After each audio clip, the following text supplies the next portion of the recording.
Bonjour et bienvenue à notre deuxième webinaire d'une série de 4 qui porte sur l'agriculture et la biodiversité. Je suis Germain Babin, je suis agronome à la Fédération UPA Gaspésie-les-Îles et je suis également coordonnateur de la démarche pour le plan d'agriculture durable avec 3 autres régions de fédération régionale de l'UPA. Ce webinaire fait partie d'un projet l'agriculture complice de la biodiversité et s'inscrit dans le plan d'agriculture durable du gouvernement du Québec. C'est un projet qui est financé par le ministère de l'Agriculture, des Pêcheries et de l'Alimentation dans le cadre du programme Prime Vert. C'est un projet collectif qui est porté par les 4 fédérations régionales, soit l'Abitibi-Témiscamingue, le Bas-Saint-Laurent, la Capitale-Nationale Côte-Nord et la Gaspésie-les-Îles-de-la-Madeleine. Le projet vise à sensibiliser les entreprises agricoles pour favoriser l'amélioration de la biodiversité et de mettre en valeur des aménagements et des pratiques réalisés par les productrices et producteurs de nos 4 régions agricoles. Le projet mise sur une synergie entre les divers partenaires de chacune de nos régions pour collaborer à la réalisation d'activités de formation, de communication et sur l'importance de la biodiversité en milieu agricole.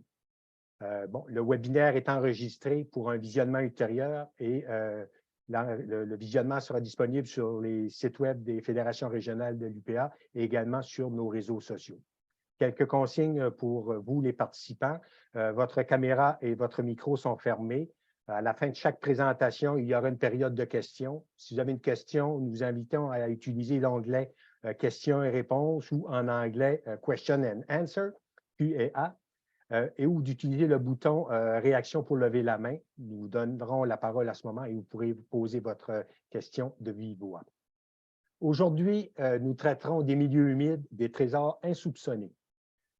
Nous accueillons d'abord Mme Stéphanie Meuret, qui est coordonnatrice de la cartographie détaillée des milieux humides chez Canard Illimité Canada. Stéphanie, qui cumule 19 ans d'expérience, s'est jointe à l'équipe de Canard Illimité en 2009 en tant que spécialiste de la conservation. Elle est responsable du programme de cartographie détaillée des milieux humides du Québec. La protection de l'environnement, la conservation des espaces naturels et le développement durable sont des sujets qui l'interpellent, d'autant plus dans le contexte des changements climatiques. Aujourd'hui, elle abordera notre thème, les milieux humides, sous l'angle comme un outil de planification. Alors, sans plus tarder, je vous laisse l'antenne, Stéphanie. Merci beaucoup, Germain.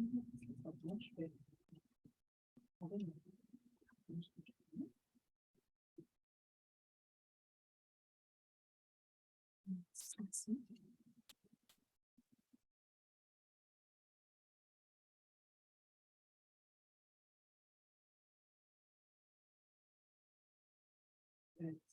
Juste un instant. OK, voilà. Alors, désolée pour le léger délai. Bonsoir à tous et à toutes. Merci Germain pour la belle présentation. Aujourd'hui, j'ai le plaisir de vous présenter par le biais d'un projet qui fait la fierté de notre organisation. Comment reconnaît-on un milieu humide? Un outil de planification via la cartographie détaillée des milieux humides pour les territoires habités sud du Québec. Nous tenons par ailleurs, avant de commencer, à remercier le comité organisateur du webinaire pour l'invitation à participer à ce beau projet. Alors, voici le déroulement de la présentation. Donc, je vais vous présenter l'organisme de Canard Illimité, pour ceux qui ne connaissent pas ou moins. Ensuite de ça, je vais vous faire une mise en contexte du projet de cartographie et de son partenariat. Je vais vous présenter la méthodologie développée par Canard Illimité et le ministère de l'Environnement, de la lutte au changement climatique, de la faune et des parcs. Pour le bien de la discussion, je vais simplement, quand je vais parler du ministère de l'Environnement, c'est de cette direction-là que je vais parler. Ensuite, nous verrons les outils géomatiques disponibles et les limitations et utilisations de la base de données cartographique. Alors, pour commencer, Canard Illimité est composé d'une équipe multidisciplinaire de biologistes, d'aménageurs du territoire, d'agronomes, de forestiers, de géomaticiens, afin d'accomplir notre mission, qui est de conserver les milieux humides et les habitats qui s'y rattachent aux bénéfices de la phylogène nord-américaine. et de promouvoir un environnement sain pour la faune et les humains, le tout dans un contexte de développement durable. Pour accomplir notre mission, on a un programme en 3 volets. La cartographie, elle s'inscrit dans le volet « Le savoir ». On veut savoir sont où les milieux humides pour faire une bonne planification territoriale. Donc, la cartographie, elle sert de courroie aux autres volets. Donc, on a le volet Agir. Le volet Agir, on a une équipe qui est spécialisée en restauration de milieux humides, de la sélection des sites au design biologique et à la réalisation d'aménagements sur le terrain. On a aussi, dans le volet Agir, une équipe qui est spécialisée en protection des habitats. Finalement, on fait la protection des milieux humides, toujours dans le contexte de notre mission. Par la suite, on a le volet sensibilisation. Oups, excusez, j'ai accroché la vue.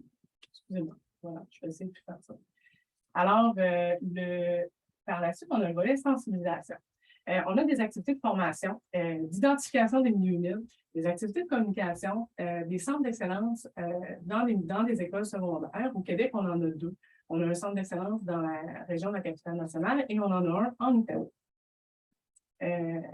Tout le monde profite de la conservation des milieux humides en raison des bénéfices qu'ils fournissent. Canard tente de faire valoir aux décideurs pour qu'ils adoptent des politiques publiques qui soutiennent efficacement la conservation des zones humides. Alors, les politiques publiques font aussi partie de notre volet sensibilisation. L'environnement prend une plus grande place dans la société. L'importance des biens et services écologiques des milieux humides sont mieux connus. La cartographie détaillée des milieux humides constitue un point de départ pour la protection, la restauration, la gestion durable de ces milieux. Pour ceux et celles qui connaissent moins Canard Unité, on est un organisme connu aussi sous le nom de Ducks Unlimited Canada. Nous sommes une multinationale dont les activités de conservation touchent l'ensemble du territoire nord-américain. On est implanté au Québec depuis 1976. On a contribué en conservation par un investissement de plus de 100 millions de dollars avec nos partenaires, ce qui représente à l'échelle du Québec plus de 32 000 hectares de milieux humides qui ont été conservés. Alors, une fois la cartographie réalisée, elle est donc intégrée à nos bases de données, ce qui va nous permettre d'agir sur le territoire. Notre zone prioritaire, en lien avec la voie migratoire de la sauvagine, elle se situe dans les basses terres du Saint-Laurent, mais vous pouvez remarquer qu'on est quand même actif sur l'ensemble des régions du Québec. Je vais maintenant vous parler de notre projet global de cartographie, dont l'équipe de réalisation est composée de Canard Unité et le ministère de l'Environnement. En 2009, on a conclu une entente avec le gouvernement du Québec pour dresser un portrait global de la situation des milieux humides au Québec. Notre mandat consistait à faire l'inventaire des milieux humides par photo-interprétation, donc pour réaliser une cartographie, sur le territoire des basses terres du Saint-Laurent et la plaine du lac Saint-Jean, et de développer des outils géomatiques qui vont permettre de faciliter la consultation et la diffusion de l'information. Alors, je vous apporte sur ma petite ligne du temps. Voici le parcours des 20 ans de la cartographie. En 2003, nous avons entrepris un projet pilote avec la ville de Boisbriand afin de dresser un portrait des milieux humides. Ce premier exercice nous permet de mieux comprendre les enjeux rencontrés par les municipalités et identifier les besoins en matière de cartographie. Plus déterminés que jamais, nous entreprenons une démarche pour consolider l'ensemble des données disponibles en un seul et même système. C'est donc en 2005 qu'on publie la première version de la cartographie extraite des cartes écoforestières. Notre objectif était d'arriver à partager nos connaissances de milieux humides avec l'ensemble des municipalités du Québec.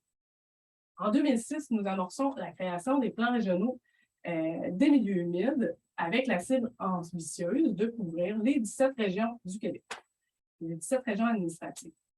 Puis, encore une fois, au cours de cet exercice-là, on remarquait la faiblesse dans les données cartographiques.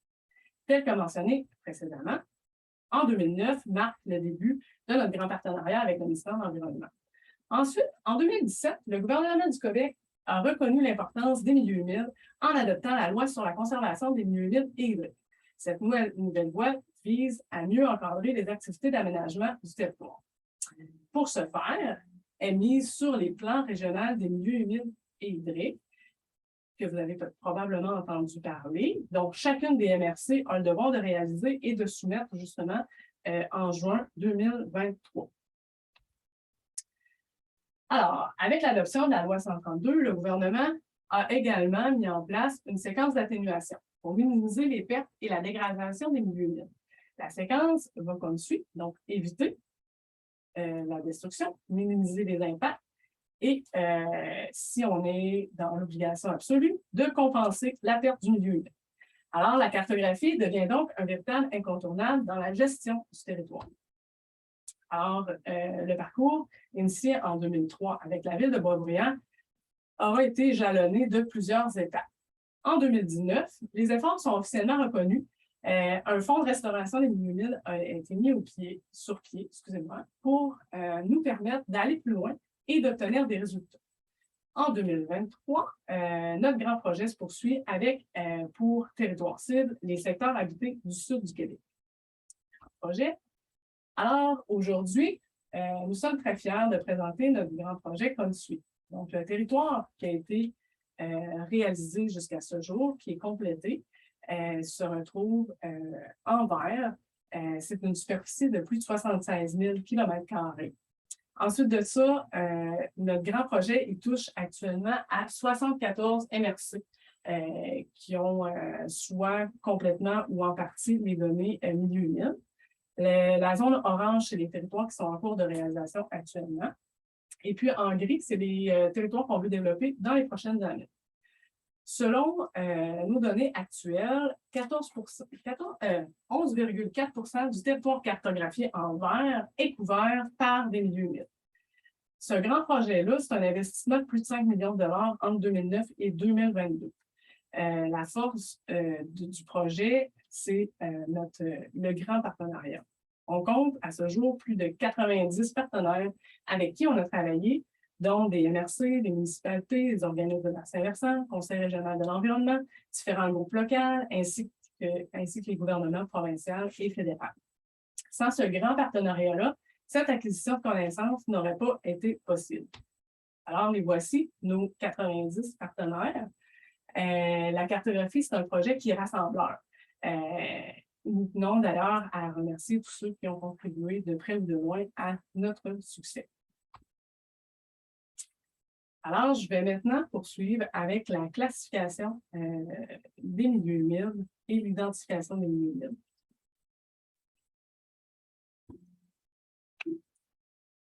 Les milieux humides, c'est des écosystèmes qui se forment à la rencontre d'un milieu terrestre et d'un milieu aquatique. Alors, un écosystème terrestre, ben, c'est un site qui n'est jamais inondé, qui est caractérisé par un drainage qui est entre excellent à imparfait. Ensuite de ça, un écosystème aquatique, ça va être un milieu qui est inondé en permanence. On parle de ruisseaux, rivières, mers, lacs. Et les milieux humides ne sont pas totalement terrestres, pas totalement aquatiques, mais c'est des écosystèmes qui sont entre les deux. Et on va essayer de démystifier, de vous donner finalement des indicateurs qui vont pouvoir aider à identifier les milieux humides. Alors, qu'alors, en réalité, le ministère de l'Environnement, on a développé une typologie basée sur la classification canadienne des milieux humides, la classification canadienne des sols et qui concorde avec le guide d'identification et de délimitation du Québec méridional, des milieux humides du Québec méridional qui a été publié par le ministère de l'Environnement en 2021. Par définition, un milieu humide, c'est les milieux qui regroupent l'ensemble des sites saturés en eau ou inondés pendant une période suffisamment longue pour en influencer la nature des sols et ou de la végétation.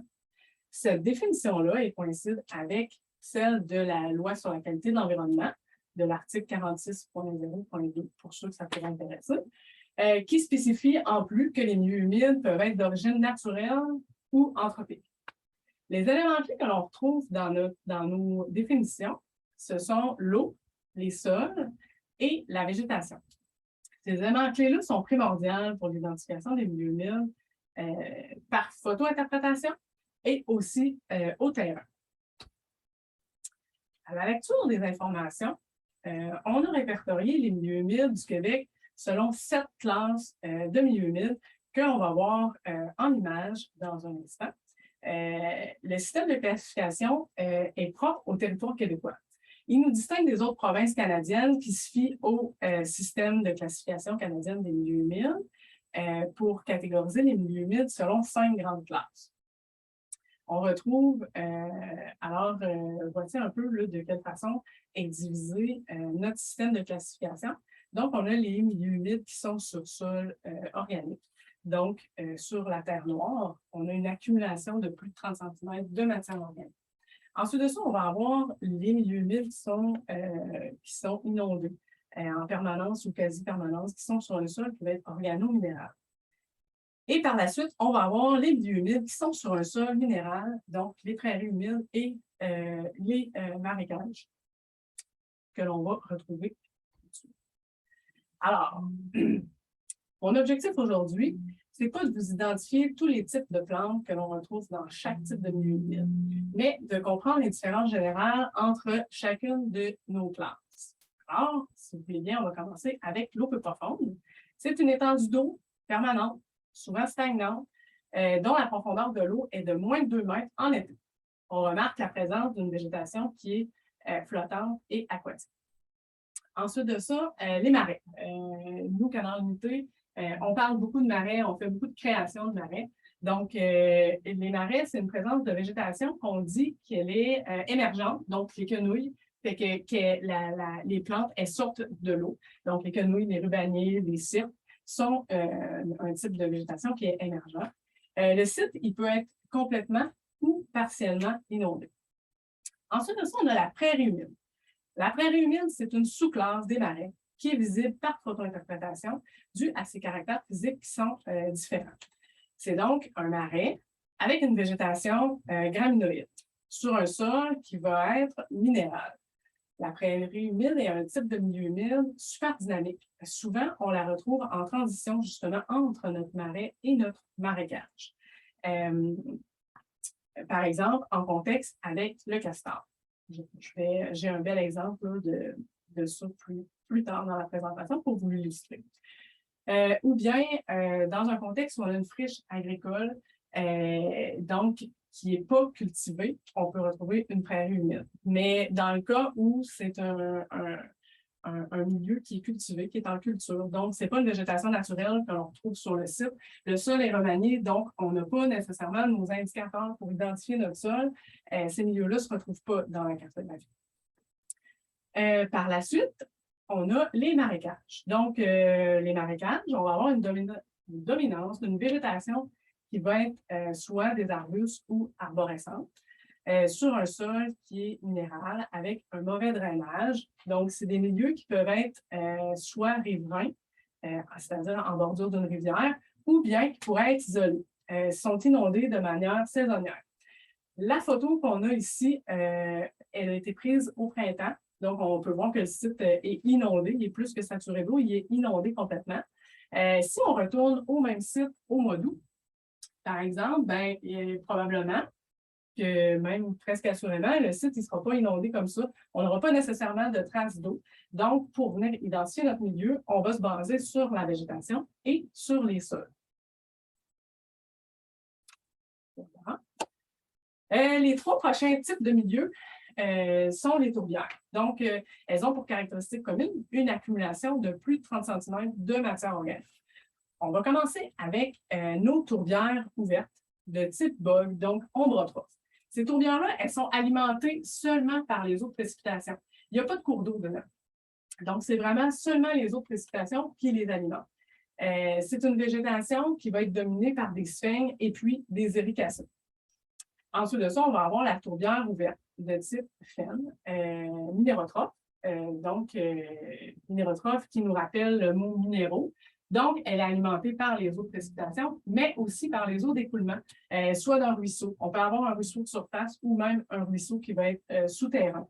C'est un milieu qui est plus riche et moins acide que les bogs. La végétation dominante, ça va être des mousses, des carex, des vinaigrettes qu'on va retrouver sur nos tourbières phènes. Et puis, pour terminer, on a la tourbière boisée, qui est une végétation arborescente de plus de 4 mètres de hauteur. On est toujours sur un sol organique de 30 cm et plus. On retrouve souvent la tourbière boisée en périphérie des tourbières ouvertes. On va retrouver comme type de végétation, on peut avoir du cèdre, de l'érable rouge, de l'épinette noire, du mélèze, et puis ce type d'espèces qu'on va retrouver là, sur nos tourbières boisées. Alors, on dit que les forêts amazoniennes sont les poumons de la planète. On entend souvent ça. Mais si tel est le cas, les milieux humides, plus spécifiquement les marais et les marécages, sont les reins de nos écosystèmes, car ils ont la capacité, entre autres, de filtrer l'eau et de devenir en bassin rétention. Dans un contexte des changements climatiques, les différents types de milieux humides rendent d'importants services écosystémiques. Ils régularisent le débit des rivières, contribuent au maintien des eaux de surface de qualité, protègent contre l'érosion des berges, agissent comme bassin de rétention, et puis ce sont des refuges pour la biodiversité. Parlant de biodiversité, les milieux humides, c'est bien plus que l'habitat de la sauvagerie. Ce sont des milieux qui sont très, très riches en biodiversité. C'est même les berceaux de la biodiversité qu'on peut s'amuser à rappeler. Ce sont des habitats qui attirent des millions d'oiseaux chanteurs, des reptiles, des poissons, des espèces emblématiques comme le caribou des bois. Plus de 600 espèces animales en dépendent à un moment ou à un autre de leur vie. L'importance de ces habitats est indéniable et c'est pourquoi notre mission est de les conserver. Je poursuis avec l'identification des milieux humides. Donc, à quoi est-ce qu'on reconnaît un milieu humide? Alors, revoici nos 3 éléments clés pour l'identification d'un milieu humide. Pour nous aider à identifier les milieux humides, il existe différents indicateurs. Souvent, faciles à reconnaître au terrain. Et puis, ça peut vraiment venir nous aider dans l'identification et même la classification d'un milieu humide quand on est au terrain. Donc, j'imagine que vous me voyez venir. On a des indicateurs hydrologiques. On a des indicateurs qui vont être avec le sol, si on a le sol hydromorphe, je vais en reparler, et les indicateurs végétation. Alors, les indicateurs hydrologiques, on retrouve 2 catégories d'indicateurs hydrologiques. En vert, c'est les indicateurs primaires, et en bleu, on retrouve les indicateurs secondaires. Ces indicateurs-là sont faciles à distinguer au terrain, puis peuvent nous aider, finalement, comme je le disais, à définir si on est en présence d'un milieu humide. On va avoir la litière noirâtre, ce qui veut dire qu'on a un site qui est saturé d'eau. La nappe phréatique, l'eau dans le sol, elle est quand même très haute, une bonne portion. Donc, on va avoir des feuilles non décomposées qui vont rester noirâtres là, à la surface du sol. On peut avoir des lignes de démarcation de l'eau sur les arbres qui vont nous indiquer, là, quand on a une ligne comme ça bien droite, ça va nous indiquer que notre niveau d'eau, au printemps ou parfois à l'automne, il peut monter quand même très haut. On peut avoir un site qui va être inondé, saturé d'eau dans le premier 30 cm, donc ça veut dire que l'eau, elle est à la surface du sol. On peut avoir des débris apportés par l'eau dans un contexte avec les marées. Aussi, vous avez peut-être déjà marché en forêt puis senti une odeur de soufre quand on marche. C'est un indicateur qu'on peut être en présence d'une tourbière. On peut aussi avoir de l'écorce érodée sur nos arbres. Ensuite de ça, les indicateurs secondaires, on a des racines hors du sol, donc qui sont à la surface. Ils ne veulent pas être trop profonds, donc ils poussent à la surface, là, un peu hors de l'eau. Ensuite de ça, on peut avoir une ligne de démarcation de mousse sur les troncs. C'est à faire attention parce qu'il y a vraiment plusieurs sortes, plusieurs types de mousses qui existent. Et puis là, ce qu'on recherche, c'est vraiment une ligne un peu comme notre ligne de démarcation des eaux. Là, c'est une ligne qui va être droite sur chacune des souches des arbres, qui vient dire que c'est une ligne de démarcation de mousse. Ensuite de ça, les lenticelles hypertrophiées ou bien des souches hypertrophiées peuvent être des indicateurs hydrologiques de milieu humide. Je vais prendre... Alors, maintenant, l'indicateur de sol. On parle de sol hydromorphe. Donc, voici un court résumé de quelques notions qui vont nous aider à caractériser les milieux humides ou les milieux terrestres. Quand on parle de la partie du sol, on parle de la partie affectée par le climat, l'organisme vivant et l'hydrologie. Donc, et puis, quand on parle du profil de sol, eh bien, il s'agit de la séquence des couches du sol qui ont des caractéristiques chimiques, physiques, biologiques différentes. Donc, on va vraiment avoir une séquence de couches. Les milieux humides sont caractérisés par des sols que l'on dit hydromorphes. Un sol hydromorphe, c'est lorsqu'il montre des marques physiques d'une saturation régulière en eau, donc que l'eau est à la surface là, pendant une bonne période de l'année, temporaire ou permanente. Voici une synthèse de à quoi correspondent nos sols hydromorphes. Alors, on a les sols organiques, la terre noire. Les sols organiques, ce sont sont gorgés d'eau. Et puis, sont gorgés d'eau de manière permanente, sont pauvres en oxygène, ce qui retarde la décomposition de notre matière organique et provoque une accumulation de la matière organique. L'épaisseur des sols organiques peut varier entre 30 cm à plusieurs mètres d'épaisseur. Et puis, ce sont d'ailleurs d'excellents milieux pour séquestrer le carbone. Petite parenthèse. Ensuite de ça, on a les sols redoxiques. Redoxiques qui rappellent l'oxydation, donc des traces de rouille dans le sol. Lorsque le sol n'est pas saturé d'eau en permanence, donc notre nappe phréatique, l'eau dans le sol, elle monte et elle redescend, elle monte et elle redescend. C'est des taches, ça crée des taches couleur rouille qui se forment dans le sol en lien avec la présence d'oxygène qui entraîne l'oxydation du sol, donc des traces de rouille. La matrice, elle va être de couleur gris à gris bleuté, gris-vert. Les traces de rouille dans le sol sont aussi appelées mouchetures ou marbrures. C'est des caractéristiques que l'on doit retrouver dans notre premier 30 cm de notre sol, ce qui veut dire que la nappe phréatique vient quand même à la surface de notre sol là, pour se retrouver dans un sol hydromorphe. Ensuite de ça, on va avoir les sols qui vont être réductiques. Donc, les sols qui sont réduits, donc d'une couleur gris à bleuté ou verdâtre, couleur qui indique que le sol est saturé d'eau en quasi-permanence. Cette caractéristique doit être présente aussi dans le premier 30 cm de notre sol. Ensuite de ça, puis la nappe phréatique, elle est la plupart du temps, c'est ça, très élevée. Donc, j'aime bien la coupe du profil ici pour illustrer les sols hydromorphes. Donc, en premier lieu, on a un sol qui est organique. Donc, ça donne qu'on a environ 30 cm de sol organique. Donc, on a notre sol, notre accumulation de matière organique. Ensuite de ça, on a des traces de rouille, donc les mouchetures qui apparaissent dans notre sol. On peut s'imaginer que la nappe phréatique, elle monte et puis elle redescend, ce qui a créé finalement nos traces de rouille. Et on termine avec notre fameux sol réductique. Donc, la nappe phréatique, elle reste à peu près à cette hauteur-là toute l'année, ce qui fait que notre sol est saturé d'eau. Il n'y a pas de moucheture, on retrouve un sol qui va être gris bleuté. Alors, voilà pour ma petite synthèse des sols. Ensuite de ça, pour terminer, notre dernier indicateur, c'est l'indicateur végétation. Il existe une liste exhaustive de plusieurs centaines d'espèces de végétation qui s'installent obligatoirement dans les milieux humides ou de façon facultative. Donc, elles s'adaptent aux milieux humides et aux milieux terrestres. Un exemple que j'aime bien et que vous connaissez, c'est le cèdre.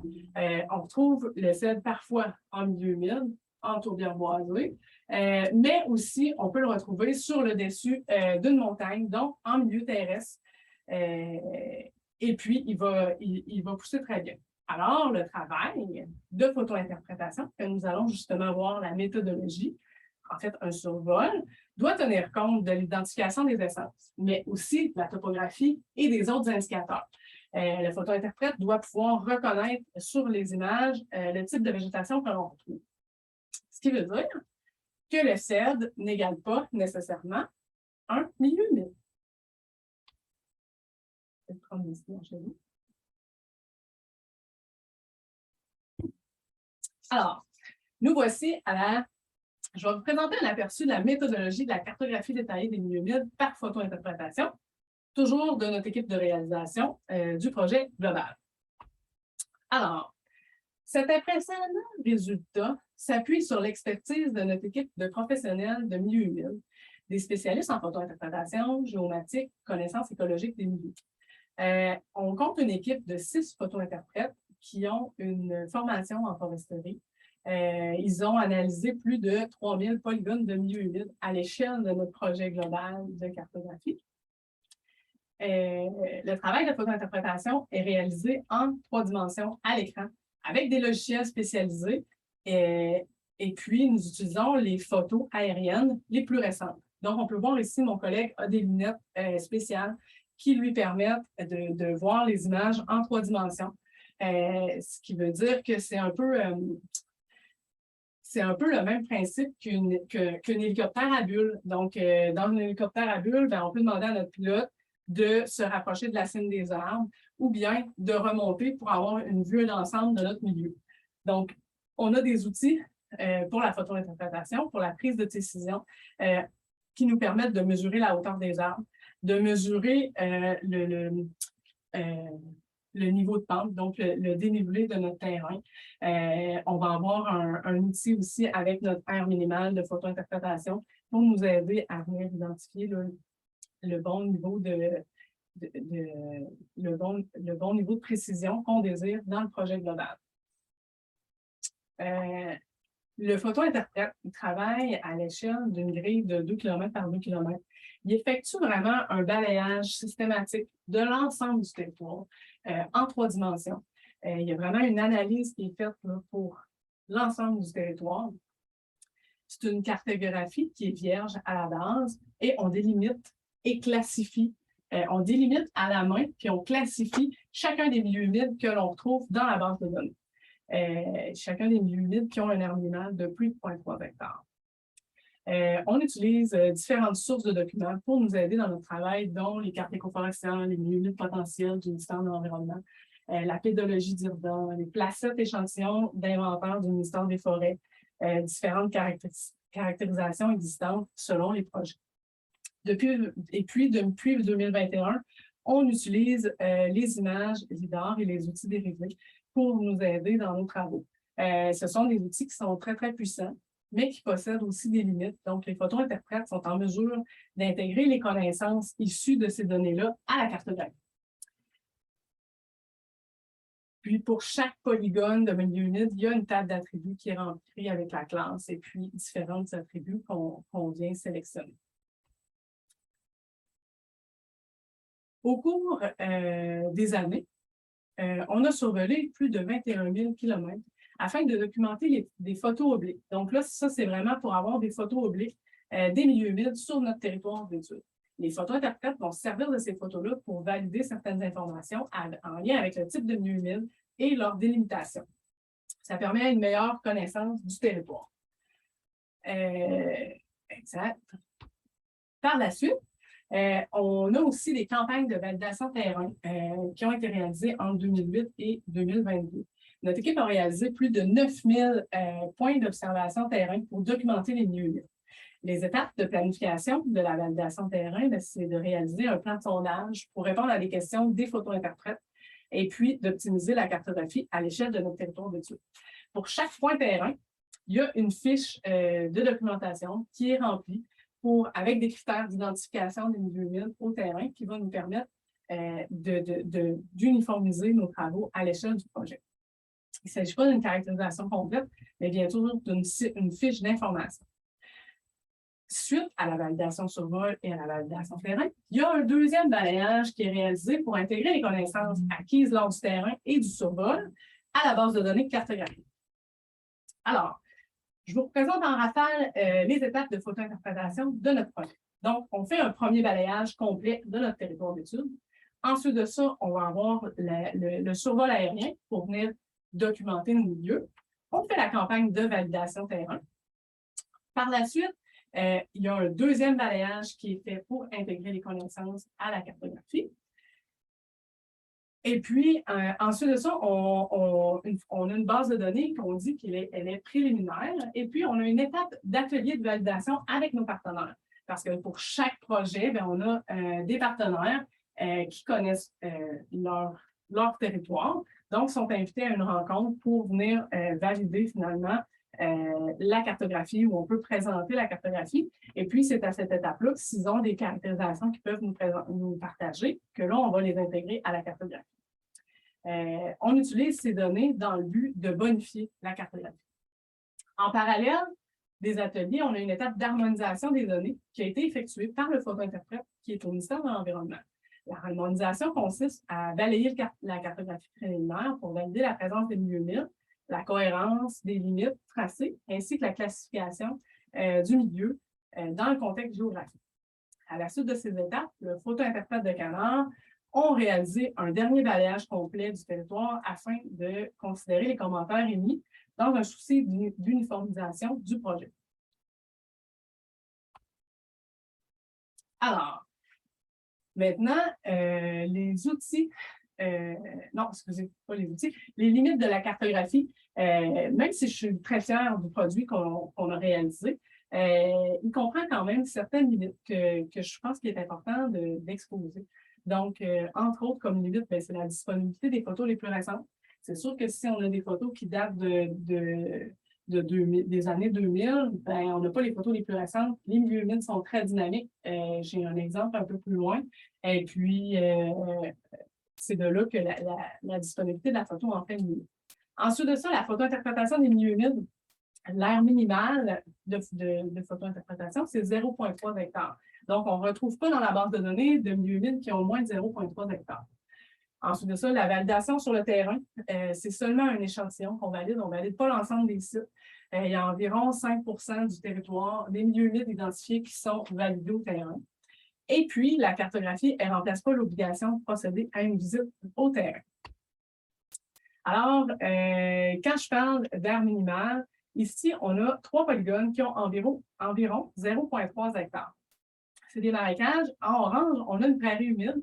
On voit qu'il y a une zone qui est inondée, il y a un barrage à castors. La zone est inondée, ça serait de l'eau peu profonde. Mais cette zone-là, elle fait moins de 0,3 hectares, ce qui fait que le polygone n'a pas été délimité. Étant donné qu'il est associé à un complexe de milieux humides, on le retrouve dans la cartographie. Mais si on retrouvait le même contexte, mais de façon isolée, on ne le retrouverait pas dans la cartographie. C'est à ce point-là que l'aire minimale en fait une limite à notre produit. Ensuite de ça, les milieux humides sont très dynamiques. Sur les photos ici, on aperçoit un complexe de milieux humides dans la dynamique du castor. On a un barrage à castor qui est ici. Et puis, notre site est inondé, les arbres sont morts. Potentiellement, si le castor finit par aller se nourrir ailleurs, l'eau va commencer à s'échapper de notre site. Et puis, on va évoluer vers un marais. Tranquillement pas vite, on va avoir une végétation de quenouille qui va s'implanter. On va évoluer vers un marais. Si l'eau se retire complètement, on va continuer à évoluer, puis c'est une végétation de graminées. On va aller vers une prairie humide. On va avoir vraiment une végétation de graminées qui va s'installer sur notre site. Et puis, par la suite, on va avoir des petits arbustes qui vont commencer à venir coloniser notre site et on va réévoluer vers un marécage jusqu'à ce que potentiellement le castor refasse le cycle complet. Puis c'est quelque chose qu'on voit beaucoup là, en consultant les photos historiques, là, les changements de classification en lien avec le castor. Même chose pour toute activité qui vient modifier le drainage, comme une route. Elle va venir modifier le drainage dans certains cas, mais on peut avoir création d'un milieu humide qui va être faite ou bien on pourrait avoir un milieu humide qui disparaît. C'est dans ce sens-là aussi que les milieux sont très dynamiques.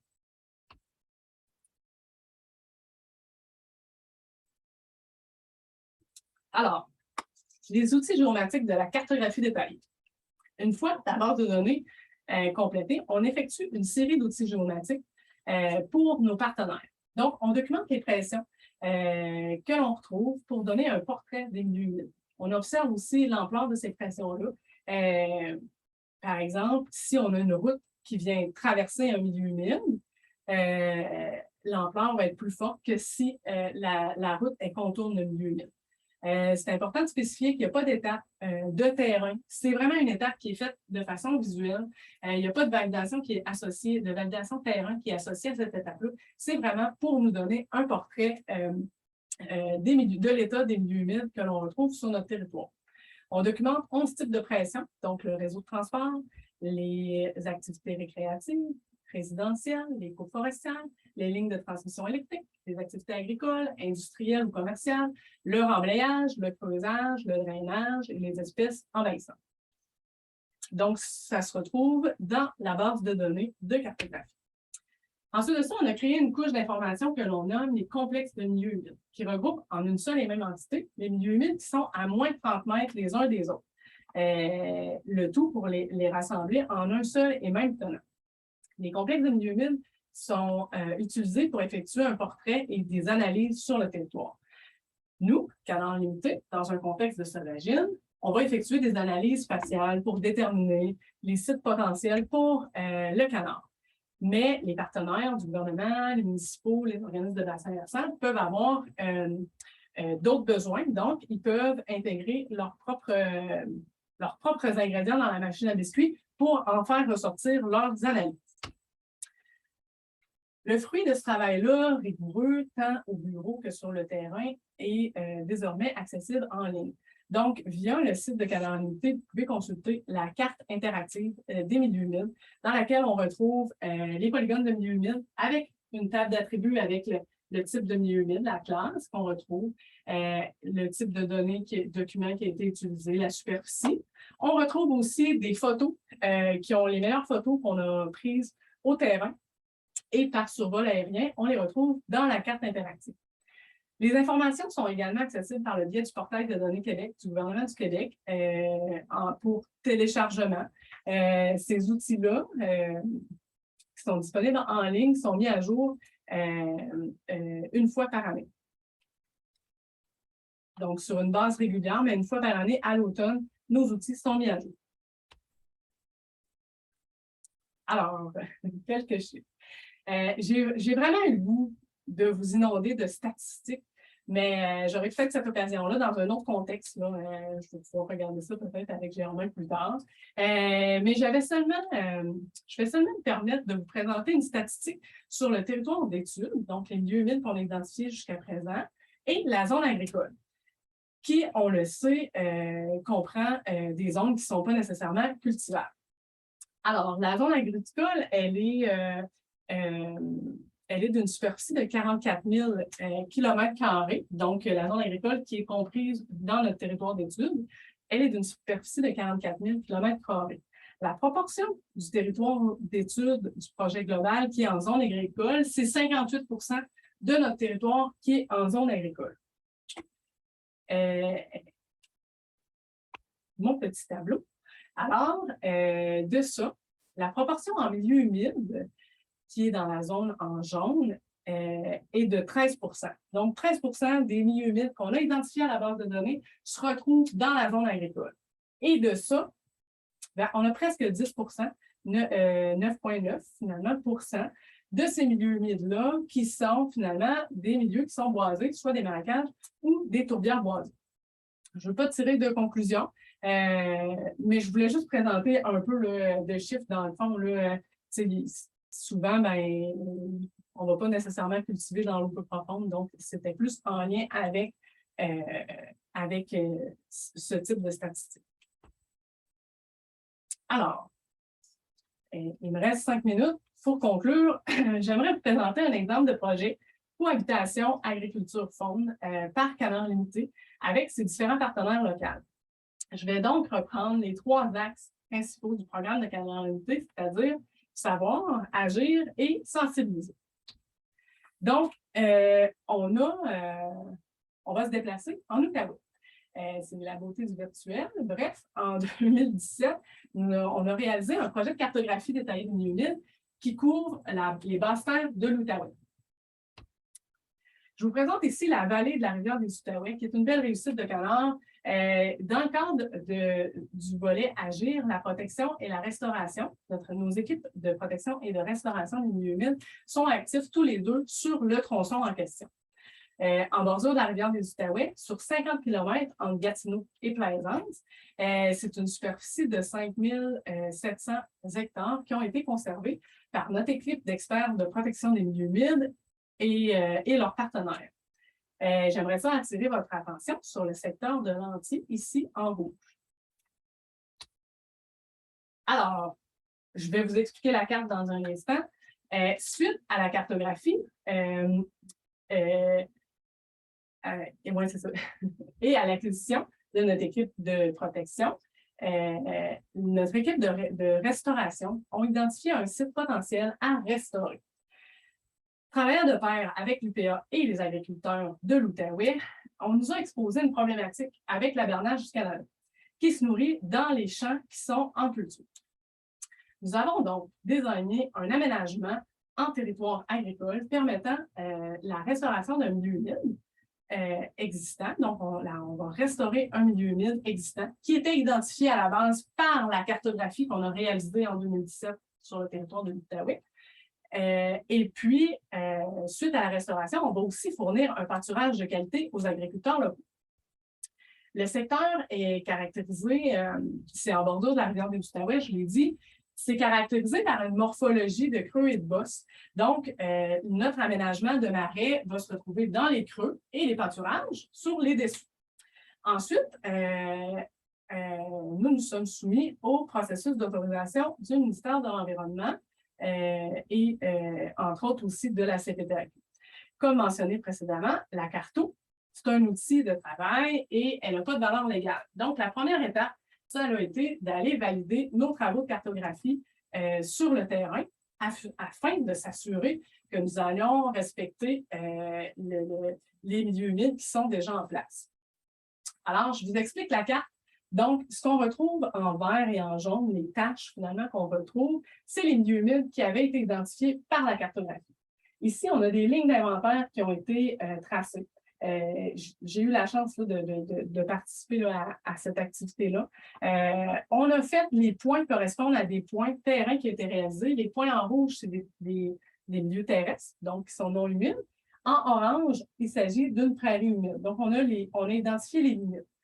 Vous remarquerez qu'ici, on a un genre d'orange pâle un peu hachuré. Ça, c'est le territoire qui est prévu d'être en marais. Donc, notre marais est à l'intérieur des milieux humides identifiés.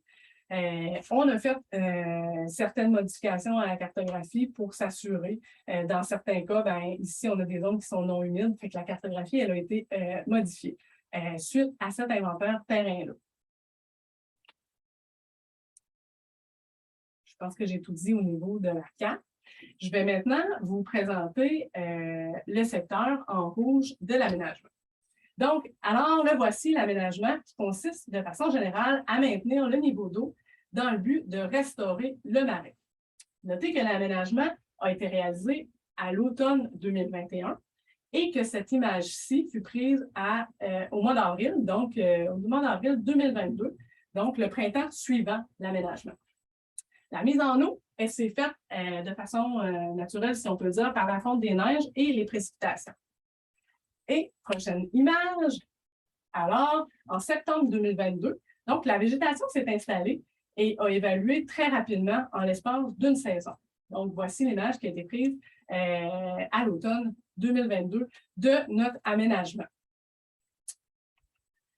Alors, voici comment on a transformé une problématique en une solution viable pour tous et gagnante-gagnante. Afin de pallier au manque de pacage dans la région, nous louons les terres à des agriculteurs. Puis, le pâturage est en rotation entre mai et novembre. Notez que toutes les zones qui sont aménagées en marais, ils sont clôturés, ce qui empêche le bétail finalement d'avoir accès aux marais aménagés. En période de migration, c'est aussi un site d'alimentation pour la bernache qui se nourrit des jeunes pousses. Donc, la bernache fait la première coupe. Ensuite de ça, c'est le bétail qui fait la coupe 2 et 3. Et puis, donc, le bétail prépare pour la saison suivante, quand la bernache va revenir s'alimenter. La ferme Bayfarm produit du bœuf naturel sur les terres de Canaan-Unité. Vous pouvez aller voir le site Internet si vous avez l'intérêt de la ferme Bayfarm pour avoir un peu l'information de ce qu'ils font sur les terres. Alors, voilà. Donc, pour terminer, je tiens encore une fois à vous remercier pour l'invitation à participer au webinaire dans le cadre du projet de biodiversité des plans agricoles durables. Si vous avez des questions, ou aimeriez avoir un accompagnement dans vos projets, il me fera plaisir de vous répondre ou bien de vous référer. Vous allez retrouver mon adresse courriel dans la présentation ici, s.murray@docs.ca. Merci beaucoup. Bien, merci beaucoup. J'aurais peut-être une petite question d'entrée de jeu. Vous parliez, bon, il y avait éviter, le deuxième thème, puis après ça, il y avait compenser. Ouais. Donc, compenser, c'est que lorsqu'on détruit, il faut compenser par une superficie équivalente? Ou Exactement. On compense. Donc, l'argent va dans un fonds de compensation. On ne compense pas de façon automatiquement. Et par la suite, il y a des projets qui vont être identifiés par le ministère de l'Environnement ou par les MRC. Les projets vont être identifiés dans les plans régionaux et puis vont pouvoir être faits via le fonds de compensation. OK. Bon, je vais encore poser des questions. Au niveau, le territoire à développer, là, on a vu qu'il y avait beaucoup dans les 4 régions qui nous représentent, bon, Capitale, Côte-Nord, surtout la Côte-Nord, la Gaspésie, l'Abitibi, il n'y a pas eu trop de travaux. Qu'est-ce qui pourrait déclencher ou donner le signal pour aller faire des travaux de cartographie dans ces secteurs-là? Oui, merci. Très bonne question. En fait, on est allé avec les priorités dans le sud du Québec avec le ministère de l'Environnement, mais aussi avec le financement. Donc, on a amorcé des discussions avec la Gaspésie. On est présentement en train de regarder pour faire développer des projets. C'est sûr que nous, on arrive toujours avec un financement de base pour faire les projets de cartographie, mais il y a un financement qui vient aussi des MRC. Donc, on parle, mais quand même, on arrive quand même avec un beau financement de base. Fait qu'on peut faire un montage financier qui est intéressant pour tout le monde. Puis, les organismes de bassin versant, on participe dans les projets. Ils nous aident finalement à ficeler le projet et tout ça. Bien, merci. Est-ce que dans l'auditoire, est-ce qu'il y a des gens qui ont des questions pour Madame Murray?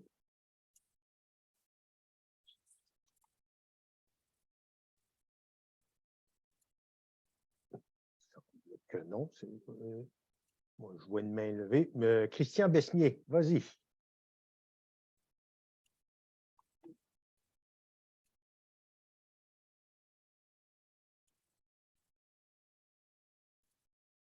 OK. Là, le micro est tout. Allô, allô? Oui, ça va, on OK, t'entend. c'est bon.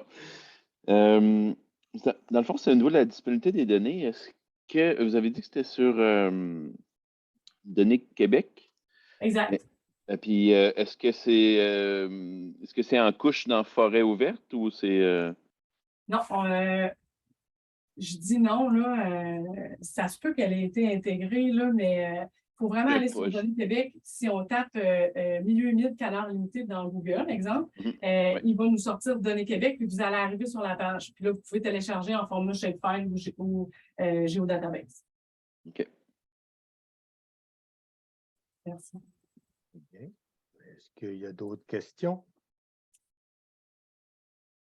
Merci pour ta question, Christian. Bon, est-ce qu'il y en a d'autres? Il semblerait que non. Ben, merci beaucoup, Stéphanie. C'était très intéressant. Alors, donc, on vous invite à continuer à développer votre territoire, puis que la Gaspésie soit, soit dans vos prochains cartons de travail. Oui, tout à fait. Tout à fait. Merci. J'essaie de départager. Ah, je crois que je viens de réussir. Bon. J'ai départagé mon écran. OK. Merci beaucoup. Est-ce que, M. Besnier, vous aviez une autre question? M'excuse, Germain. Ben, je pense que Germain t'a posé la question, mais comme j'ai peut-être pas bien compris. C'est ça, pour la Gaspésie, est-ce que c'est quelque chose qui s'en vient? C'est quoi les étapes pour que vous entrepreniez des partenariats avec les acteurs locaux gaspésiens pour que ça puisse se faire? Oui, en fait, on est présentement en train de développer des futurs projets. Là. On a une petite zone qui est en cours, puis sinon, on développe des futurs projets. Donc, on va être à rencontrer des organismes finalement en Gaspésie, Chaudière-Appalaches, qui ont un intérêt là, à développer des projets. Mais présentement, il n'y a rien d'attaché encore, donc je ne peux pas vous donner de date là, de publication. Okay. Donc, c'est à venir. Exactement. Ça vaut la peine de communiquer avec vous pour avoir plus de détails. Ça. Oui, tout à fait. N'hésitez pas. Parfait. Merci. Merci. Bon.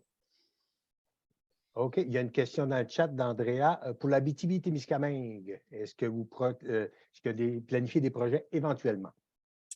On aimerait beaucoup. Le ministère de l'Environnement est en recherche et développement avec l'Université du Québec en Abitibi. Je sais qu'ils essaient d'avoir une cartographie qui est semi-automatisée, mais je pense qu'il y aurait aussi un besoin d'avoir une cartographie détaillée parce que des fois, ce qui nous frappe maintenant, c'est que la vision, l'œil humain dans la délimitation, on a un produit qui est plus précis que quand on essaie de faire une automatisation.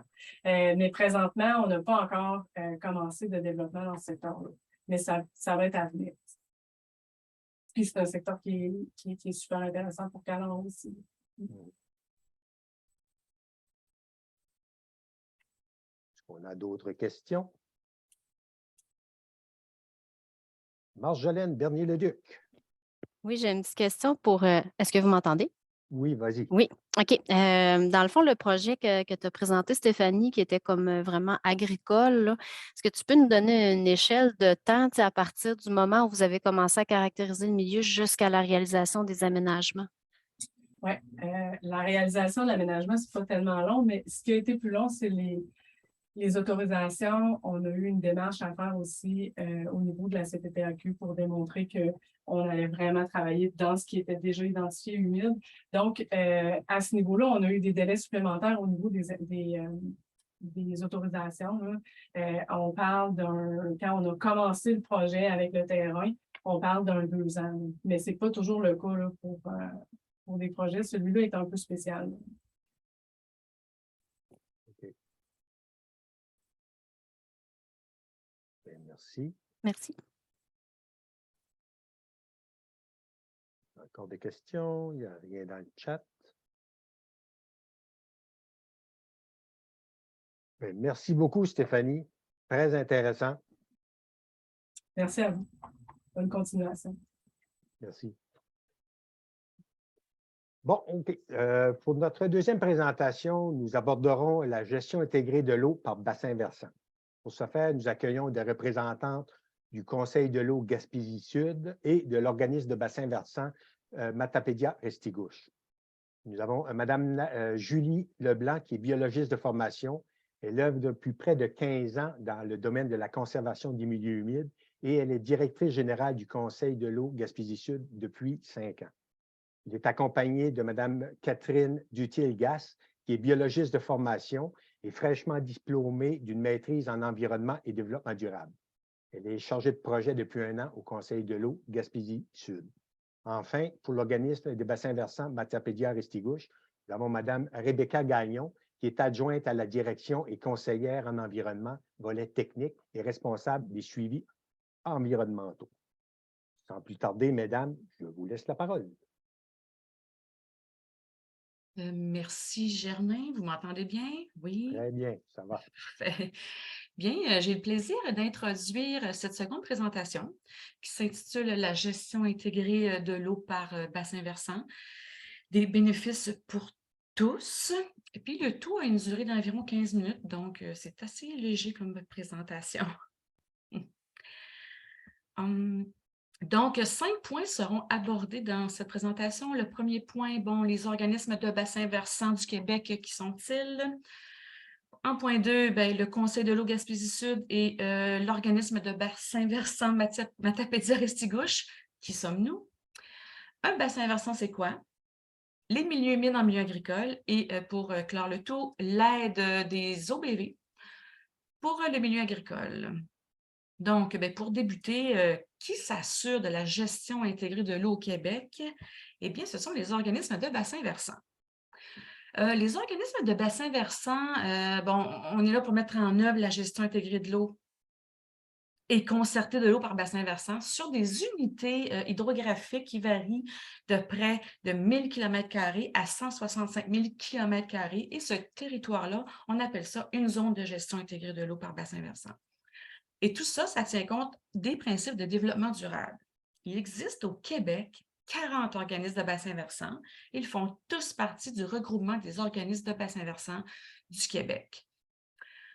Eh bien, chaque organisme de bassin versant gère une zone de gestion intégrée de l'eau dans laquelle on retrouve une multitude, beaucoup de bassins versants.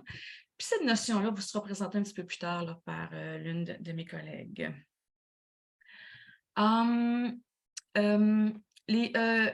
Les organismes de bassin versant ont des mandats bien spécifiques qu'on retrouve dans l'article 14 de la loi sur l'eau.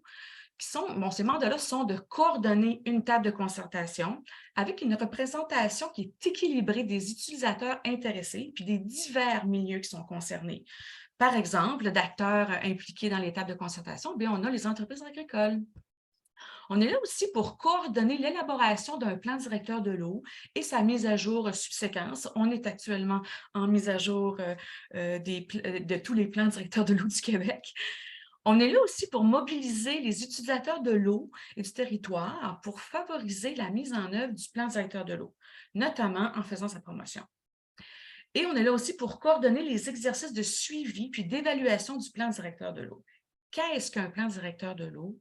Eh bien, en fait, c'est une planification territoriale qui est stratégique, qui vient présenter les priorités qui sont définies par les acteurs de l'eau concertés du territoire.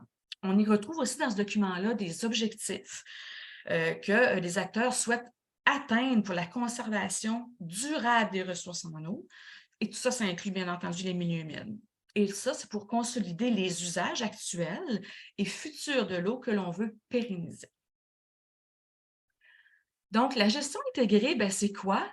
En fait, c'est un mode de gestion qui tient compte de l'ensemble des activités qui ont un impact sur la ressource eau à l'intérieur d'un territoire naturel d'écoulement qu'on appelle le bassin versant. Tout ça, ça vise à assurer l'approvisionnement, puis le contrôle de la qualité et de la quantité d'eau à préserver, et aussi à préserver la biodiversité et à assurer la prospérité des activités socio-économiques, tout ça en gérant les risques.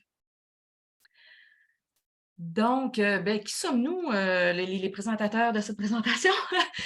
Eh bien, le Conseil de l'eau Gaspésie-Sud et l'organisme de bassin versant Matapédia-Restigouche sont deux organismes de bassin versant, bien entendu, et nous sommes situés en Gaspésie et une partie au Bas-Saint-Laurent.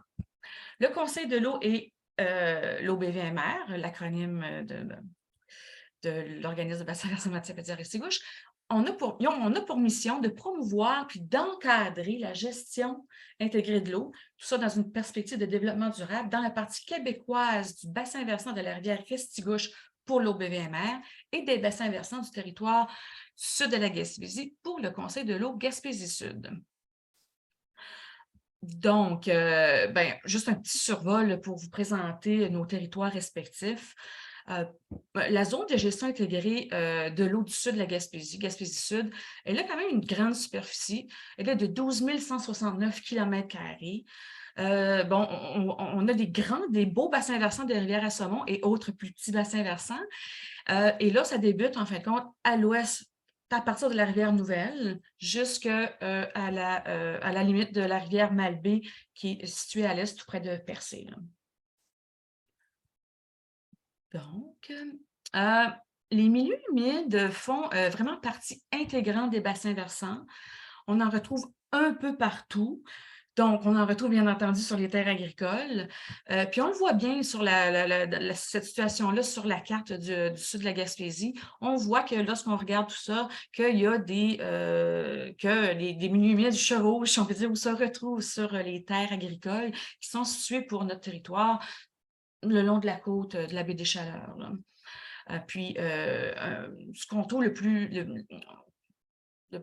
grande quantité, ce qu'on voit le plus, ce sont les marécages arborescents, qui sont vraiment les plus rencontrés là, pour le sud de la Gaspésie. Ce qu'il faut dire, c'est que ce sont des milieux humides potentiels. Comme on en a discuté tantôt, les milieux humides plus précis qui pourraient être faits par canal limité, on ne les voit pas malheureusement encore là-dedans. On espère un jour avoir cette cartographie-là, bien entendu, pour mieux gérer notre beau territoire du sud de la Gaspésie. Bien, je vais passer la parole à Rebecca, puis elle va vous présenter en fin de compte là, le territoire de l'OBV Matapédia-Restigouche. Oui, donc notre territoire, comme on l'a vu tantôt, nous, on travaille du côté québécois. Par contre, le territoire du bassin versant de la rivière Restigouche est quasi à 50% au Nouveau-Brunswick et 50% au Québec, ce qui donne de grands défis aussi. Donc, on a une superficie de 12 780 km². On s'étend de Sainte-Paul, Saint-Moïse jusqu'à Escuminac. Donc, on a vraiment une portion au niveau Bas-Saint-Laurent et une portion au niveau Gaspésie. C'est nous qui séparons les deux régions. On peut passer. Puis, on a eu, nous, la chance, dans la partie du bassin versant qui est au niveau Bas-Saint-Laurent, on a eu la chance d'avoir la cartographie de Canard illimité.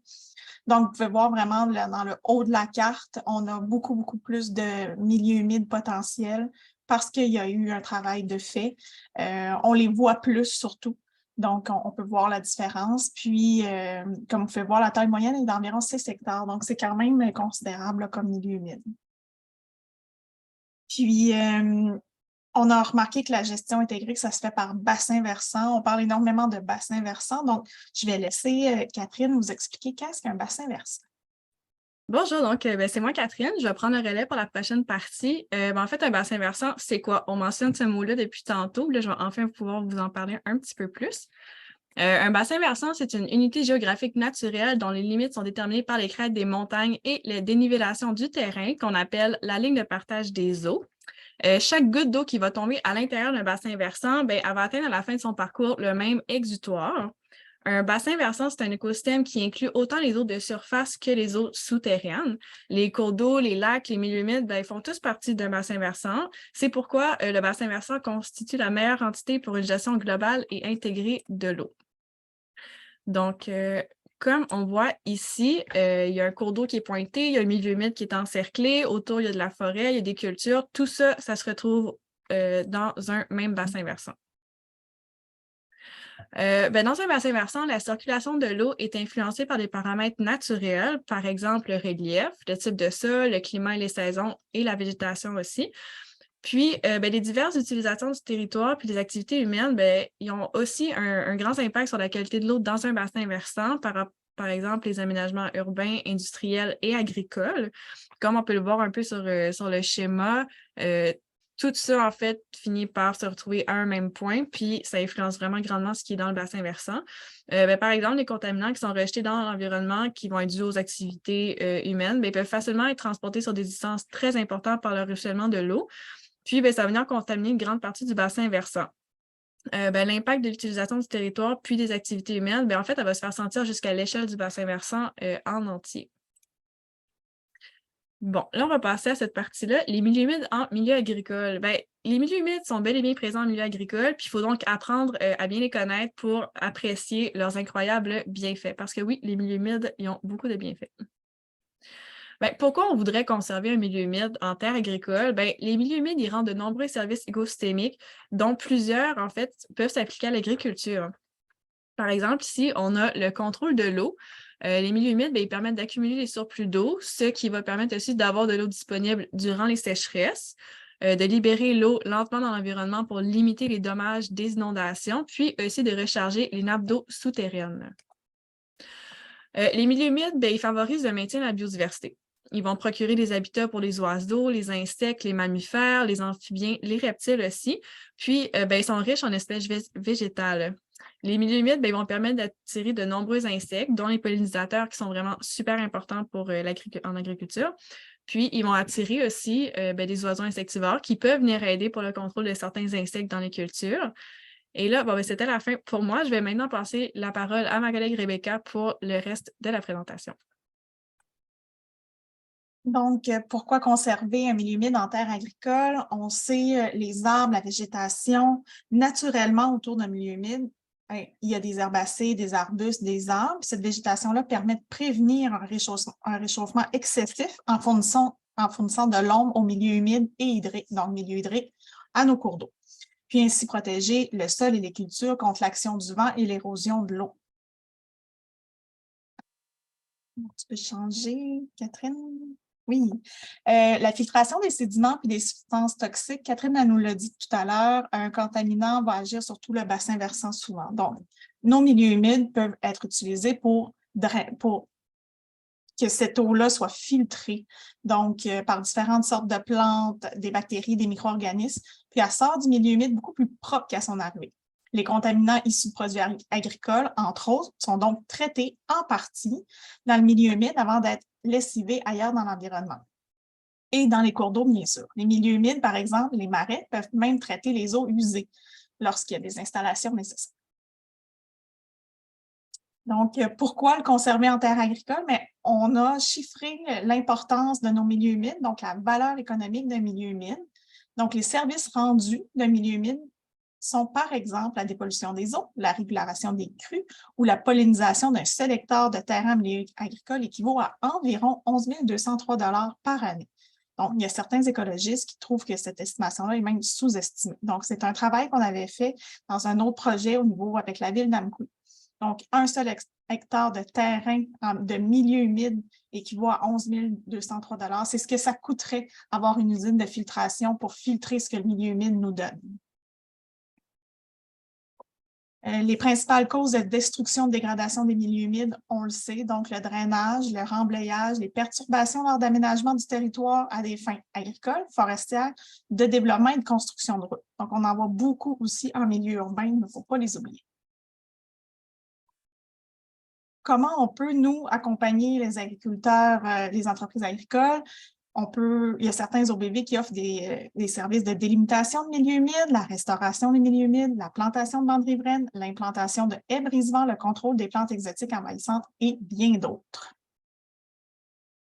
Nous, à l'organisme de bassin versant Matapédia-Restigouche, je vais vous montrer quelques exemples qu'on a travaillé avec les agriculteurs dans le passé. Donc, on a fait un projet de restauration de milieux humides Belmont, qu'on l'appelle, à Amqui. Donc, c'est un milieu humide que vous voyez sur la photo.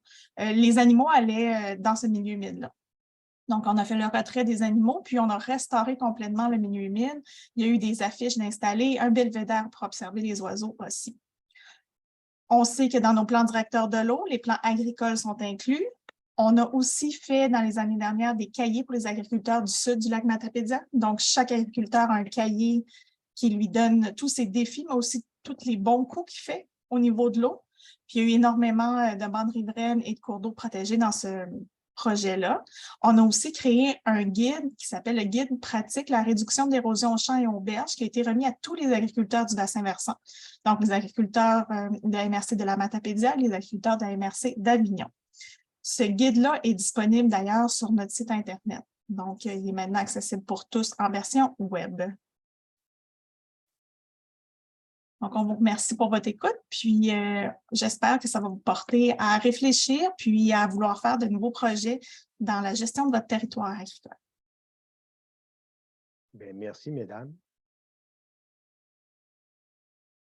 J'aurais peut-être une première question pour Julie. Le plan directeur de l'eau, il est revu à quelle fréquence?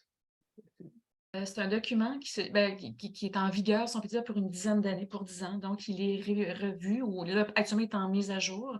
Donc, la nouvelle mouture du plan directeur va sortir en 2024 pour une période de 10 ans. Jusqu'en 2034, il va être en vigueur pendant cette période-là. Donc, on comprend que tous les OBV du Québec ont des plans directeurs de l'eau qui sont régis par la même procédure de Effectivement, nous revoir avons le plan tous la même directeur. directive de mettre à jour notre plan directeur de l'eau d'ici OK. mars 2024. Donc, c'est OK. pour ça que la plupart des organismes de bassin versant du Québec sont actuellement en consultation là, auprès des acteurs de l'eau pour documenter puis travailler sur ce plan-là. OK, merci.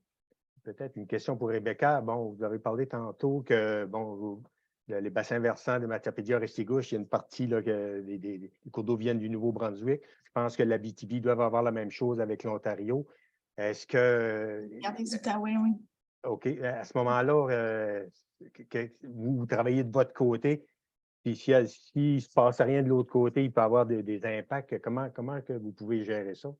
Il y a des organismes qui travaillent du côté du Nouveau-Brunswick.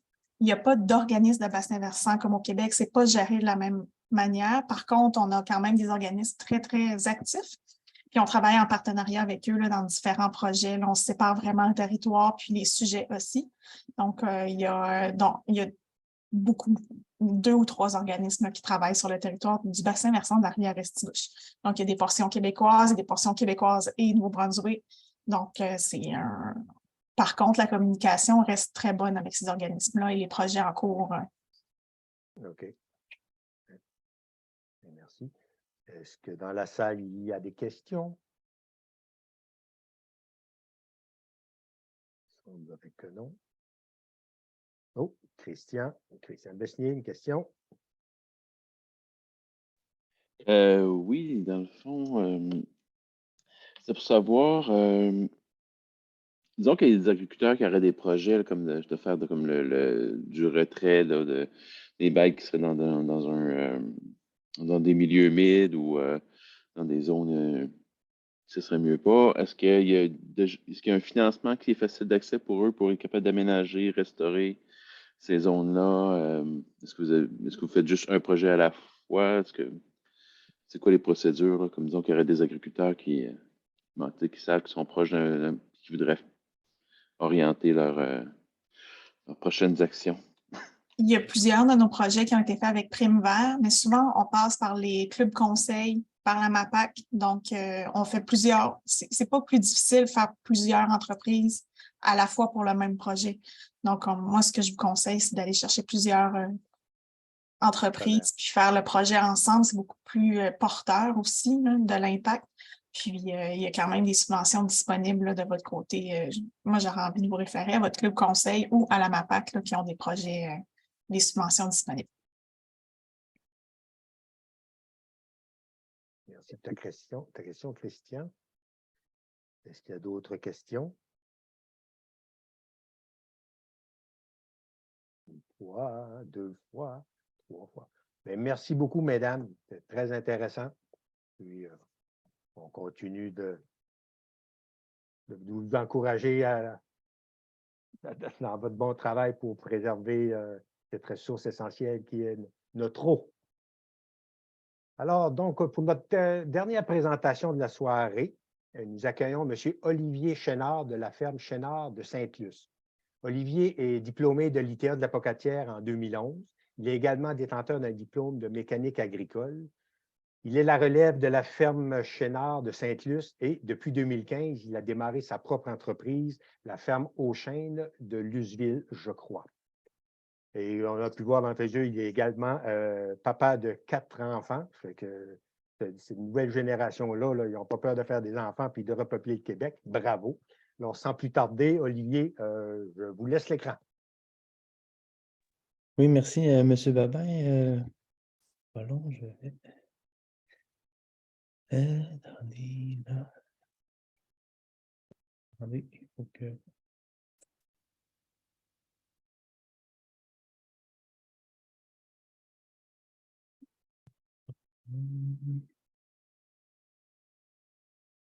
Attendez, là, je cherche mon PowerPoint, ce ne sera pas long. Qu'est-ce qui se passe ici?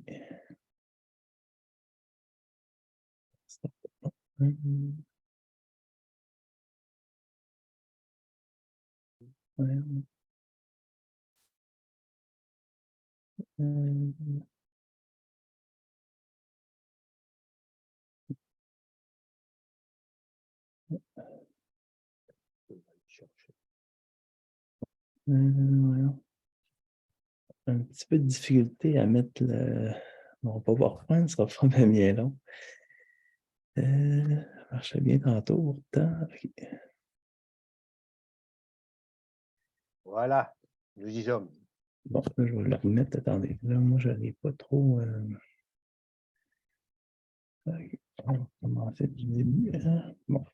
Voilà. Et bon, ben, dans le fond, c'est ça. Nous, dans le fond, notre entreprise agricole, on est des terres qui sont situées dans le bassin de captation de l'eau, les bassins de captation pour la municipalité de Sainte-Luce.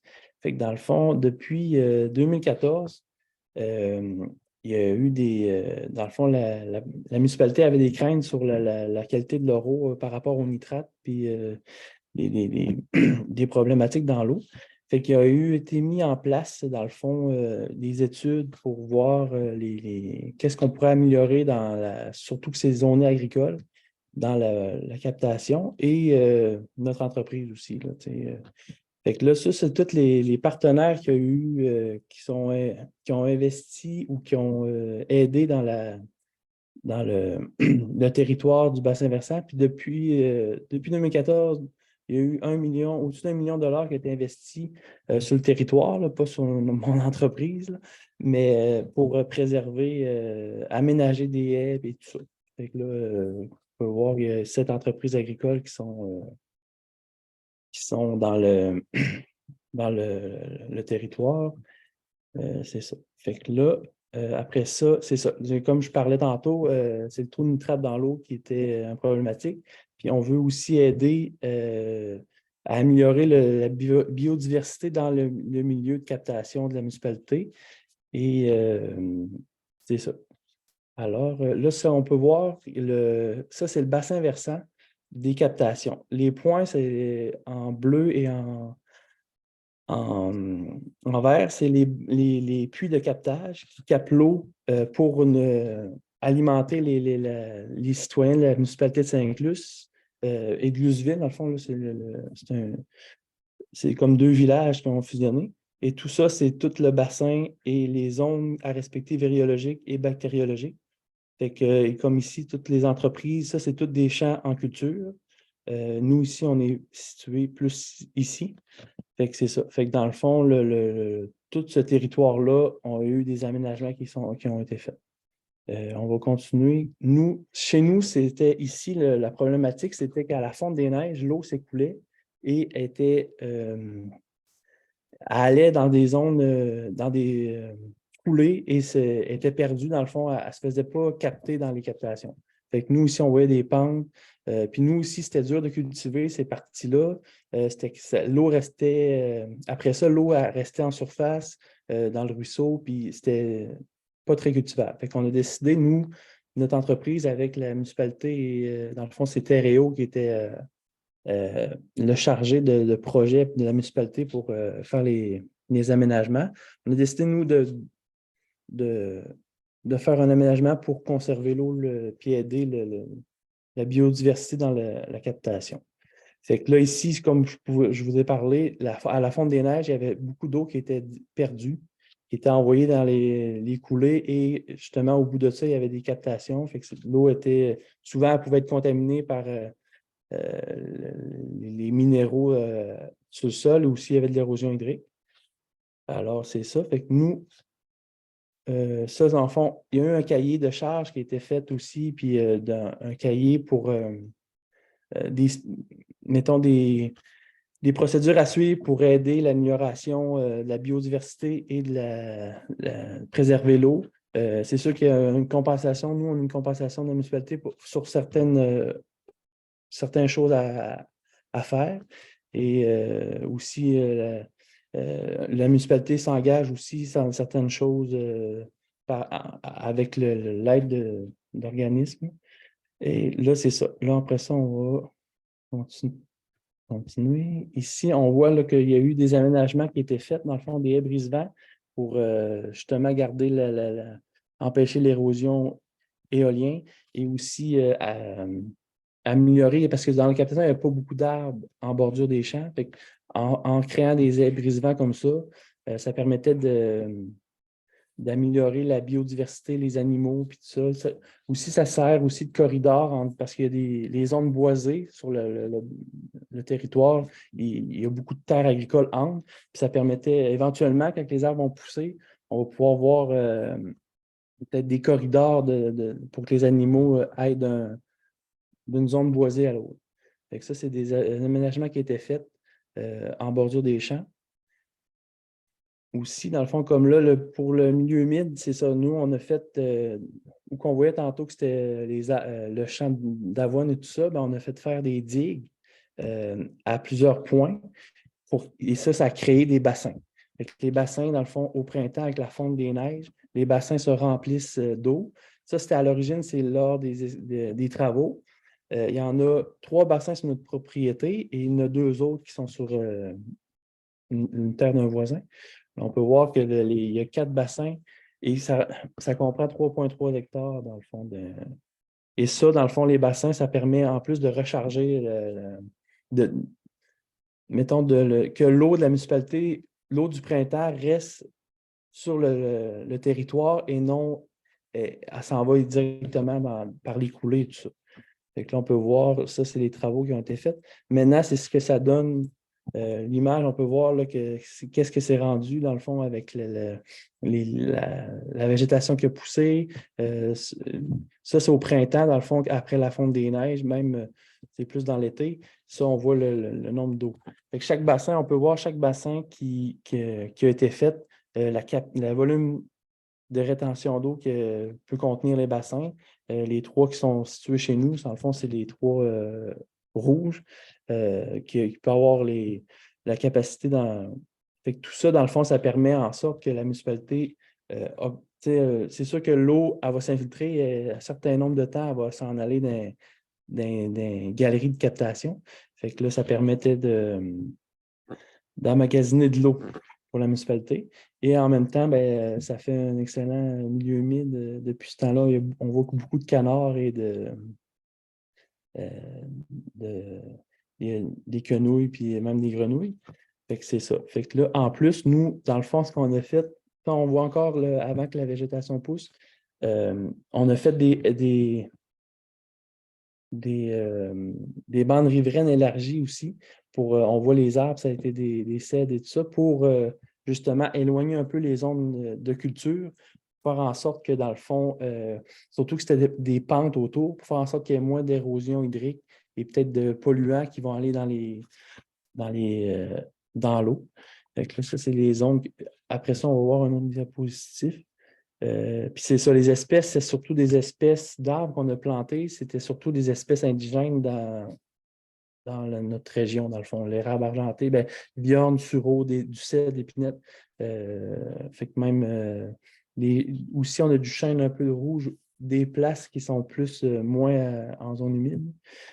Fait qu'après ça, nous, dans le fond, on ne s'est pas arrêté là. On a comme fait des bandes, on a abandonné la culture dans certains champs de plus qu'on peut voir. Ça, c'est tout planté en arbre pour un peu élargir encore plus la zone de protection. Puis parce que ça, en étant en pente, dans le fond, ça facilitait l'érosion hydrique. Fait qu'on on a abandonné ces superficies en culture-là pour aménager, planter des arbres et tout ça. Puis éventuellement, ben, là, ça paraît petit, mais dans peut-être 25-30 ans, ben, ça va être. Il va y avoir des arbres matures, puis ça va faire en sorte encore plus il va y avoir beaucoup plus d'animaux qui vont venir Fait que c'est ça. Puis c'est ça. Ça, c'était depuis 2014. Après ça, on voit ici, dans le fond, la carte, ça montre, nous, en rose, c'est nos champs qui sont dans la captation. Il y a aussi d'autres aménagements qui ont été faits à travers les autres avec les autres propriétaires. C'est surtout des haies brise-vent qui ont été aménagés sur les autres. Le bassin, dans le fond, les bassins d'eau, c'est vraiment plus ici chez nous. Il y en a ici un peu aussi. C'est ça, dans le fond, l'idée là-dedans, c'est d'apporter de la biodiversité et laisser le plus possible, dans le fond, de ne pas polluer l'eau, dans le fond. Donc après ça, la prochaine diapo. Ici, dans le fond, nous, en 2000, parce qu'on ne sait pas, on ne s'arrête pas là, dans le fond, avec les bassins. Là, cette année, on veut aussi, on continue, dans le fond, de faire des haies brise-vent. Eux autres fruitières, dans le fond, ce que ça va aider, ça, c'est que les bassins sont plus les bassins sont plus par en bas ici. Fait que, là, on aménage des haies fruitières cette fois-ci, avec de l'aronie pour aider à garder la neige de l'hiver. Parce que avec les vents, comme on peut voir, les vents dominants, ça fait en sorte que la neige, au lieu de rester, ça c'est comme un platin, elle s'en va ici dans la coulée. Fait que cette neige-là, en fondant, ben nous, ça ici, c'est la zone de délimitation de la fin du bassin versant de la captation. Fait que toute cette neige qui s'en va là est envoyée dans l'autre bassin. Fait que l'idée, c'est de faire les haies à tous les les 50 pieds pour valoriser la neige qui va rester sur place et aussi en même temps pour apporter de l'eau aussi pour nos champs, parce que c'est des champs qui sont très, très facilement asséchables l'été. Fait que ça va aider de garder l'eau. Fait que ça, c'est ce qu'on prévoit faire en 2023. C'est ça. Puis comme on peut voir ici, ça va apporter 1 million de plus d'eau d'ici 5 à 10 ans à la municipalité. Puis c'est ça. Justement, ça va être... nous aussi, ça va nous permettre de partir peut-être une petite... un autre... peut-être avec les arbres fruitiers puis tout ça, de partir un autre petit... un autre moyen... un autre... Des un revenus autre additionnels. Ouais, un autre revenu.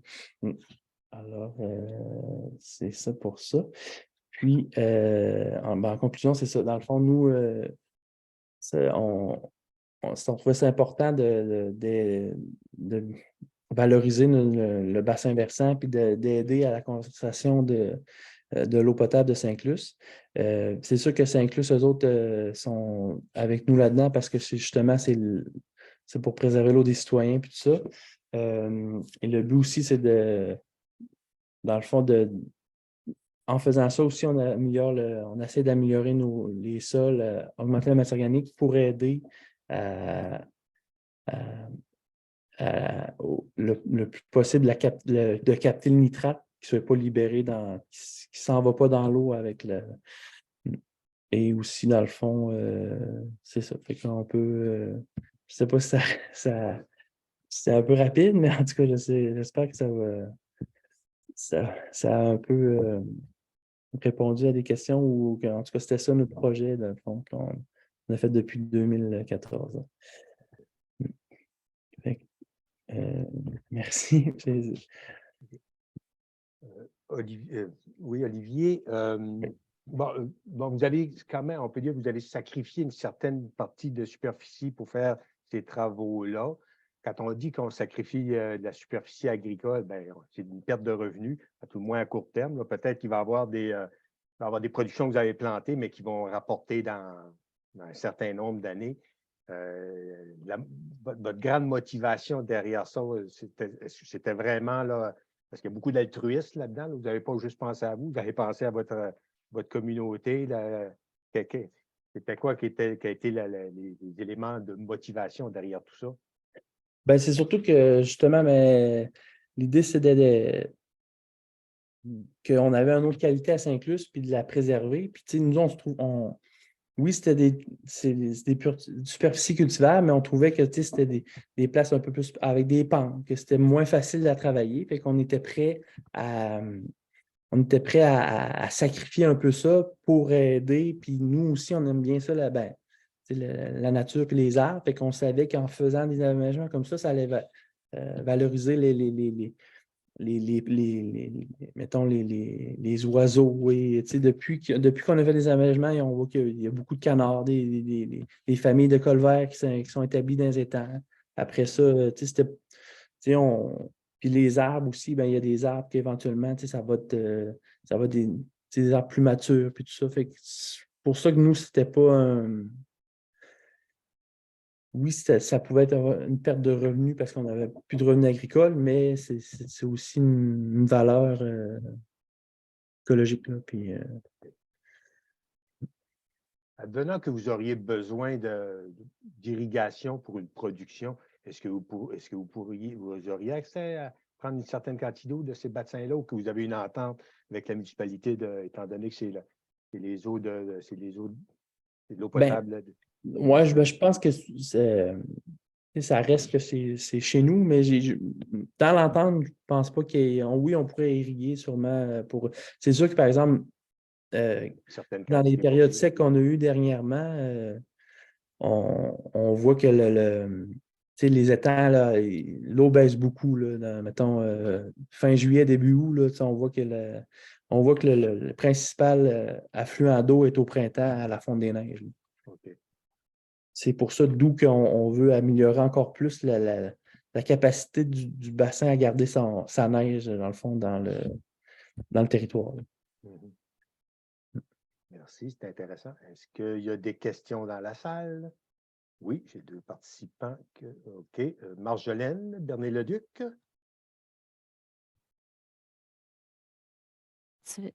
Oui, est-ce que vous m'entendez? Ça va Oui. bien. Oui, OK, je voulais juste féliciter d'abord lui. C'est vraiment super de voir un projet qui se déploie comme ça. Bravo. Puis, je me demandais, au niveau financier, comment tu as fait pour supporter ces investissements-là? As-tu eu des subventions de différents programmes? Tu parlais qu'il y avait un soutien aussi par ta municipalité. Ben, dans le Tu peux fond, me parler- nous c'est ça. Par rapport au fait que, vu qu'on était dans le bassin de captation de la municipalité, ben, tout, tu sais, on a tout été. Il y a eu Prime Vert, après ça, même, je pense, Canard aussi, illimité. Après ça, tu sais, même le MAPAC, il y a eu d'autres programmes au MAPAC. Même la municipalité aussi défrayait des coûts par rapport à ça parce qu'elle savait que c'était pour le bien-être de l'eau, de la captation. Fait que nous, l'entreprise en tant que telle, les seuls coûts qu'on avait, c'était plus du temps et la perte de terrain aussi. C'était plus ça, notre enjeu, mais c'est sûr que nous, c'est un club conseil qui engagé par les municipalités qui ont géré pas mal le dossier. Nous, c'était plus l'idée nous, c'était parce que, dans le fond, on était les producteurs de la terre. C'est nous qui possédons le terrain, là, mais c'est sûr que c'est ça, là, on n'a pas tant eu des coûts à absorber. OK. Puis, tu sais, s'il y avait comme une limite, parce que souvent, comme dans Prime Vert, c'est des montants où il y a une partie qui doit être couverte aussi par le producteur. Puis, est-ce que cet investissement-là, Ben, c'est justement comme nous autres, dans le fond, vu qu'au départ, on voyait qu'il y avait 7 entreprises agricoles, fait qu'on était comme un regroupement de producteurs. Fait qu'à ce moment-là, la plupart de. Il y avait, je pense qu'il y avait 90% du projet qui était subventionné par Prime Vert, justement, ou d'autres. Fait que le 10%, souvent, la municipalité absorbait le 10% pour pouvoir. Vu que c'était pour préserver l'eau puis le territoire du bassin versant. Nous, en tant que tel, on n'a pas nécessairement investi, à part beaucoup de temps, là, grand argent là-dedans. OK, merci. Christian Besnier, question?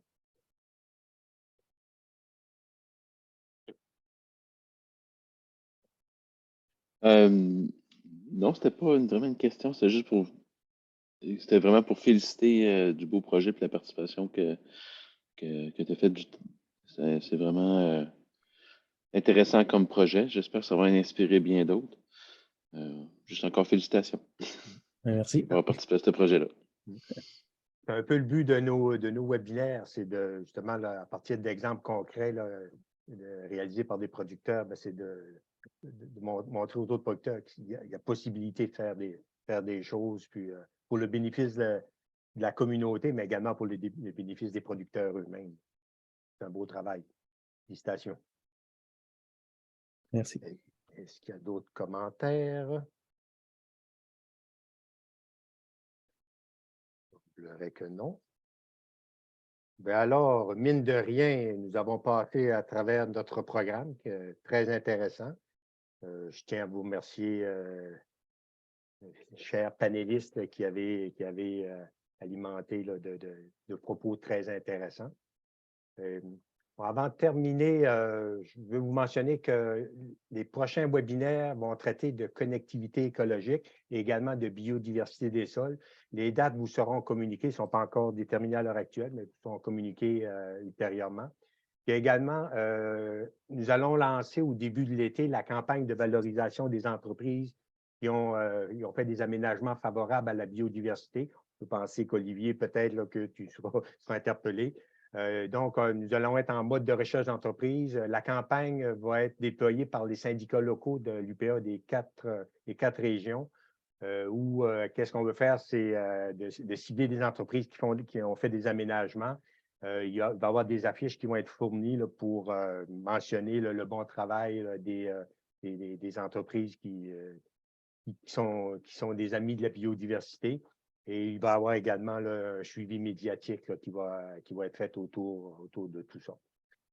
Alors, je vous remercie encore une fois, chers panélistes. Vous nous avez bien servi là, ce soir. Puis merci aux participants. On était quand même une trentaine de personnes. Ça fait que merci d'avoir répondu à l'appel. Puis, je vous dirais que ceux qui sont dans la salle, on compte sur vous que vous deveniez des complices de la biodiversité sur vos entreprises. Alors, à ce moment-là, on aura atteint nos objectifs. Je vous remercie beaucoup et je vous souhaite une bonne fin de soirée.